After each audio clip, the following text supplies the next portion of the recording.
Hi, welcome to Commander Runningcloud's log.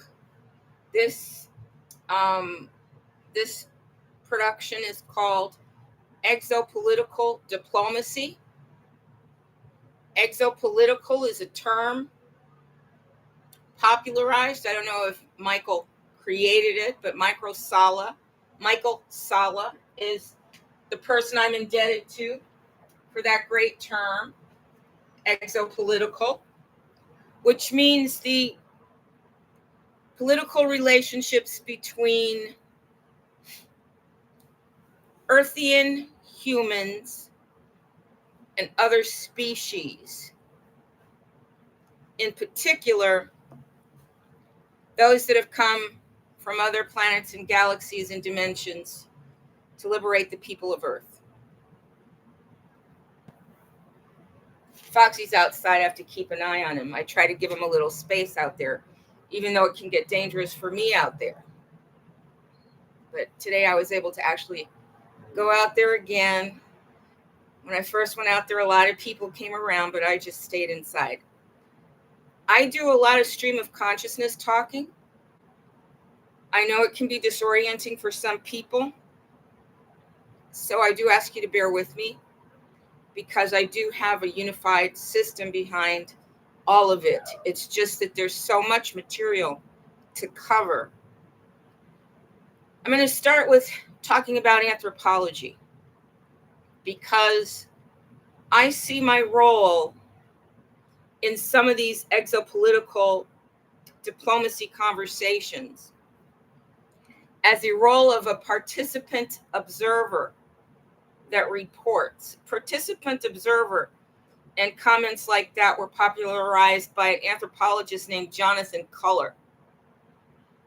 And around the time I went to Yale Graduate School, I had to be interdisciplinary, but they were studying deconstruction, which means that you really interrogate the life, the biography of the speaker. Because where you are, like who you are in life, has a huge impact on what you think and what you believe. And just one example is most Europeans didn't know that courts would go so far against the law to prosecute their political enemies, as they went with Trump. Most Europeans didn't know that. But just look at the Arizona court. Go online and look up Arizona court, Arizona judges, and you'll see that they're all Europeans. And if you ever get a chance to listen to the behind the chambers conversations that all these Europeans are having, they're frequently starting legal actions against real Americans with Spanish surnames, real Americans that are Black, the few that are left in that region. And it's definitely law employed as a political process of elimination and control of assets and land.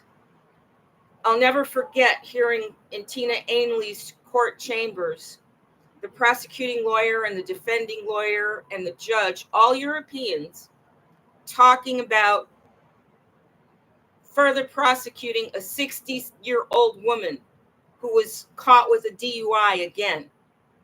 And the prosecutor actually said, well, maybe this will teach her a lesson. Well, they were planning to put her in jail.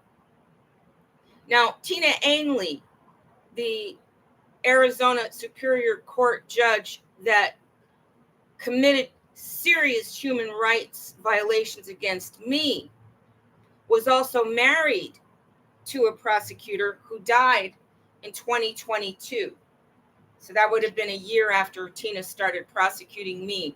Her husband died, but he died in Austria. Who lives in Austria? Nazis do. Nazis live in Austria. So in Arizona, I met people from Israel in Scottsdale and people from Austria in the courts, and the takeover of land and waters was absolutely, come here, Foxy. Foxy, come in. Okay, he's going to get in his little box. I have his little box set up so that he can actually, face the outside there from his little habitat. See his little habitat there? And then he's right in there. See him in there? And then he can actually face the outside, because it's very hard to stay locked up in a prison just so you'll be safe from the Europeans. So Tina Ainley's husband dies in Austria, where the Nazis come from. Meanwhile, Tina Ainley is violating the human rights of real Americans every day that she goes to work. And when you look at the rest of the people who are conducting law and law enforcement in a place like Arizona, you'll see all Europeans, and they are all practicing European nationalist racism. A lot of the people from other planets that are here to liberate the earth, they don't live here. So that's a second little thing. It looks like the first one. That little habitat. So they don't know the issues that we're dealing with. They don't know a lot about what the political processes are. They don't know a lot about what it actually is to live here and to be a part of it.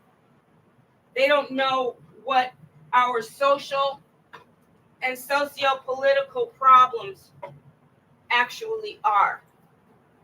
And that's where Native informants become important. Now, I think I've told you before that I believe they sent a lot of anthropologists and historians in, because I've seen levels of research that would be very hard for us to do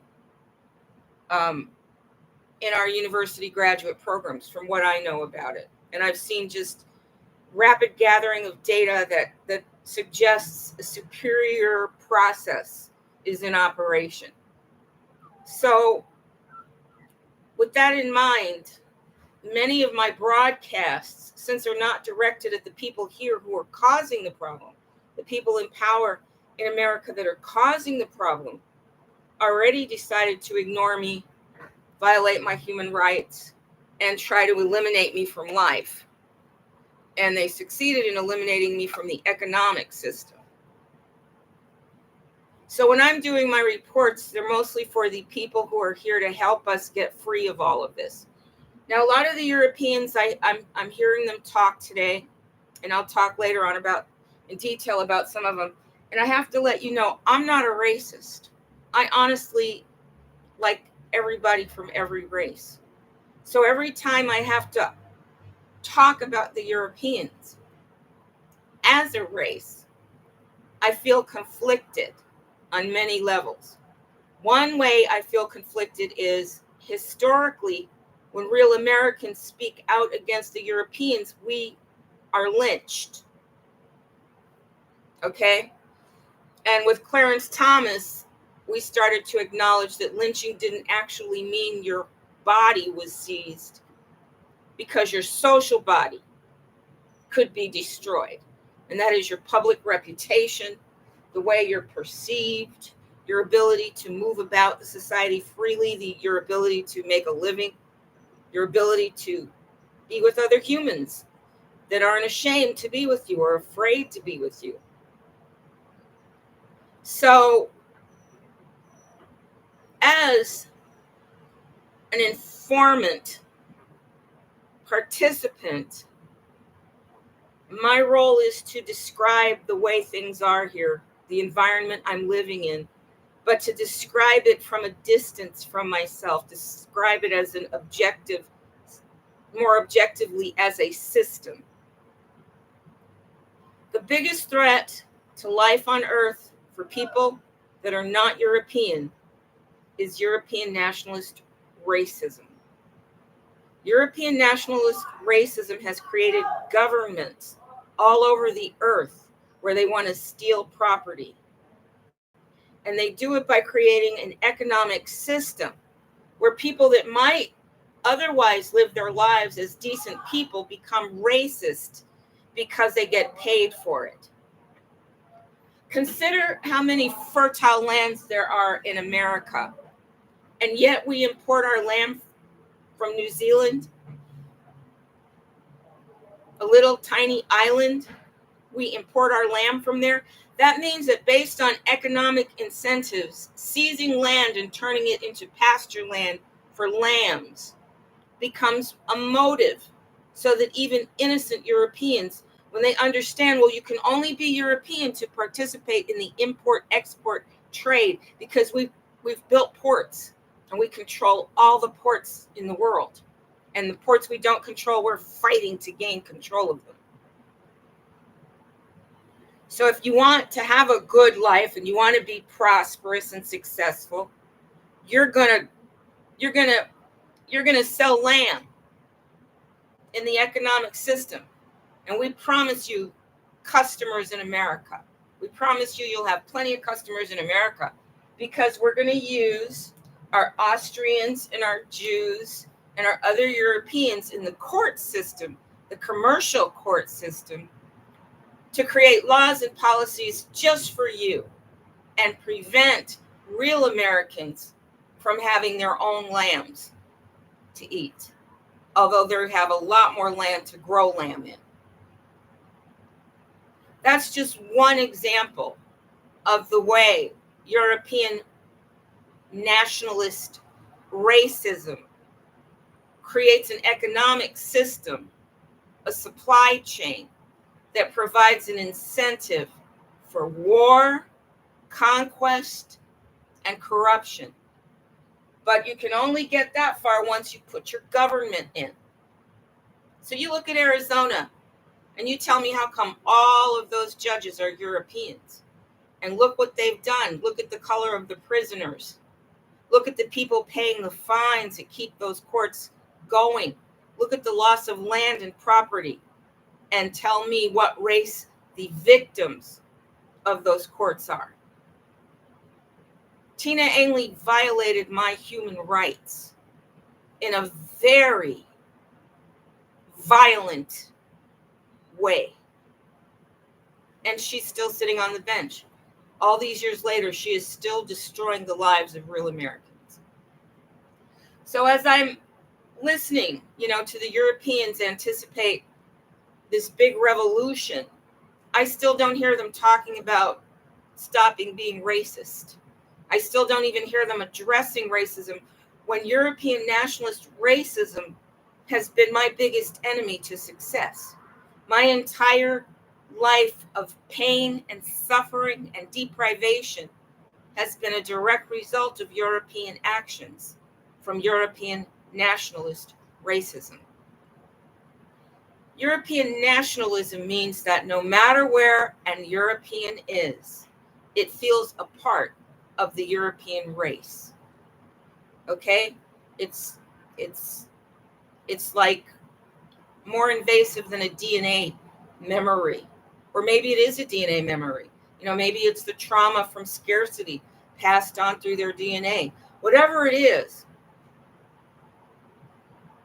I don't see how society can move forward until Europeans take responsibility for their racism and stop it. Because they're killing people. They're destroying us. And I'll tell you, good ETs, you need to know this. You need to understand why you're seeing Europeans in power and Europeans taking control in so many places. It's because they act as a group. They have no trouble being violent. They have no trouble with the genocide of Americans. And they have no trouble stealing land and water that belongs to others. So there's a whole core of immorality that I've experienced in Europeans. And I've met and lived with many, many Europeans. And I haven't met any of them willing to break the mold for very long. It always gets down to race. It always gets down to them declaring that they're better than me, or just living a life that's better than mine and dissing me altogether. Although I was not a slave and my ancestors were not slaves, I have had to work to contribute to this society, and I've not been adequately compensated. I have contributed my energy, my intelligence, my time, my work to making America a great place for the people around me, developing myself in different careers. When they beat me out of one career, I developed expertise in another high-ranking career. But every career I started, the Europeans beat me out of it and did not reward me, and rewarded themselves most graciously. You should see what they left for themselves, what they made for themselves, what they kept for themselves, and what they kept for the real Americans. And they see our being here as something temporary. From the time that the Europeans came here, they came here with an idea of manifest destiny. And the manifest destiny was to rule the entire continent of North America. That's manifest destiny. But they were a small group, so they had to bide their time and proceed slowly and be very deceptive. Well, now Donald Trump has all of the Europeans seeing the judicial system for what it is. And some of them are saying that there's going to be a reaction, not a reaction that threatens the public, more of a reaction that pinpoints the violators and just sort of plucks them out. Now, I read Real Raw News, so I know that they've been removing the enemies that they perceive for quite some time, but they haven't removed all the enemies that represent a threat to me and my people. So as the good ETs are doing the groundwork, the work on the ground, the society, the socio-political work, they need to really understand that European nationalism is incredibly real. It is very violent.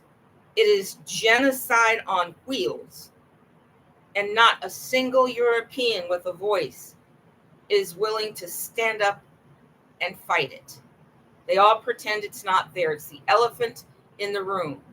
So as you are learning about things, please do understand that my life is terrible and has been nothing but struggle and exploitation because of the Europeans. People like Tina Ainley, people like Andrew Fallick, people like Mark Ainley, people like Bob and Penny Higginbotham. And that's just Arizona. That's just Arizona. Africa, you'll notice, isn't getting hit by all these earthquakes. And while I do believe that weather modification has changed the contours of the desert, because I remember maps that showed a very different kind of desert, and I remember Lake Victoria being about 3 times bigger than it is right now. So I know that Europeans have a thirst for gold. I'm not sure if I'm getting cut off right now. And they want the gold in Africa. And I'll tell you, Africa resisting post-colonial attempts to control its resources can change the world for everybody under oppression from the European nationalist political war machine. If the Africans can possibly stop the Europeans from getting their raw materials to go to outer space from the Congo, that coltan Bill's talking about, if the Africans can stop the Europeans from stealing the resources of Africa and putting it in their supply chain, Africa can save the world, because the Europeans will not have the weapons to use to threaten everybody else. That's why they went to Starlink. That's why they went to Starlink. That's why they let iPhone, Apple be a monopoly, so that they can pull everybody in to the next generation of war. the next generation of war that's frequency, bioweapon technology.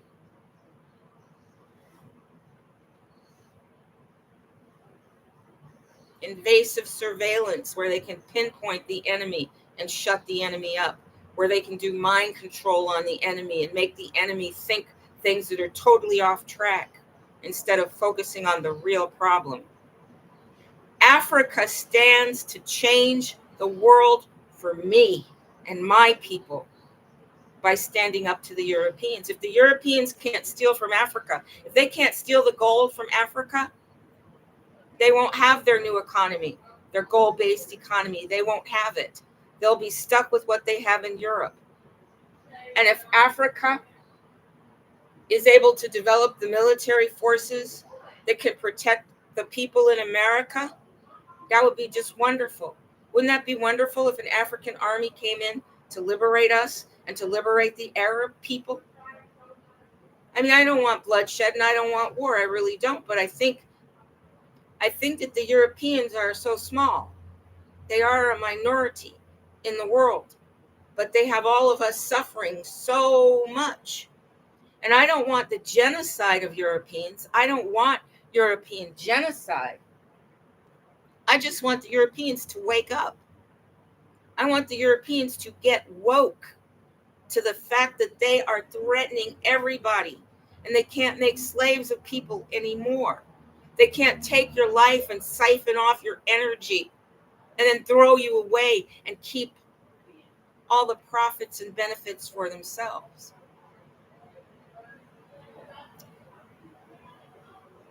We get used to things here and we think that things can't be different. But there was a time when there was no stock market. No individual person created a stock market. No one group governed the global economy. It didn't happen. The Silk Road of China, Arabia, India is an example of a different form economy, a different kind of economy. And when I look at Arabia, and I know that all of the cultures behind the Arabian, that's Egyptian and other parts of Africa, everything from the Middle East southward was advanced. The Greeks borrowed everything from that. And I guess Alexander the Great was one of the first warriors, and they decided that people should pay taxes so that people in their race that didn't have anything could rely on richer races to take care of them. And that ideology kind of moved forward. It moved forward. And I guess, there are good things to say about the economic incentives of the Europeans that made them create global economies and supply chains. But the cost to other nations and other races of people has been far, far, far too great. So I don't know if the African leaders know how much the rest of us are depending on them to change our fate. But I do want them to know that if this world goes on, Europeans must be dealt with one way or another. Europeans must be made to understand that they can't rule the world, that they can't torture people like me and lock people like me up and steal my work, steal my profits, steal my energy, steal my will to live. So I've noticed that Africa isn't a part of all these earthquakes. All the earthquakes happening don't seem to be happening in Africa. And maybe we just don't hear the news. And we do hear Africans talking about climate change, but they need to know that China and the United States of America military, DARPA, HARP, have already mastered climate change. They know exactly how to create climate change. I have to make sure that Foxy can't get out through the door there. It's so nice to have the door open. It's so nice to have the air blowing in. You know, I saw on the news today that Houston is voted the dirtiest city in America, and I agree.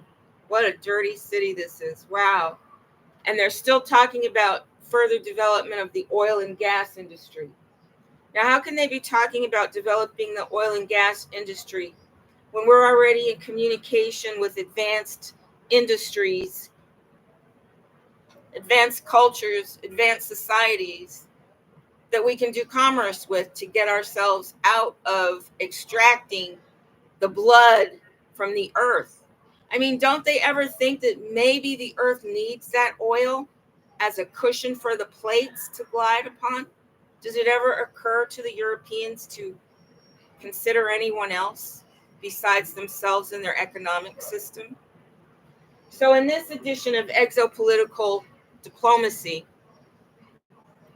I am letting the good ETs know that European nationalist racism is the biggest threat we know. We think that the bad ETs found all of their allies among the Europeans. The Nazis, the Jews, the Germans, the Swiss, the French, the British, the Polish, the Austrians,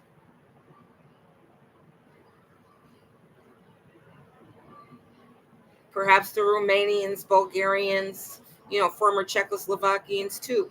I don't really know. I just know that if they look European, they can come to my country and instantly get a better life, instantly get better economic opportunities, instantly have a better future than the future that I've got. And East Indians are able to enjoy a good future here too, because they have been able to make the Europeans understand that they do have enough people to wipe the Europeans out. If India starts marching into the European lands, they could just wipe the Europeans out. But they're not a violent, warlike people. But they are interested in trade and global trade. They were a part of the Silk Road. You see, I have some East Indian resin on my skin. It smells so good. And East India has been trading scents for centuries. For centuries, they've been trading scents, fragrances to the whole world. So East Indians are able to make it in America because their economic system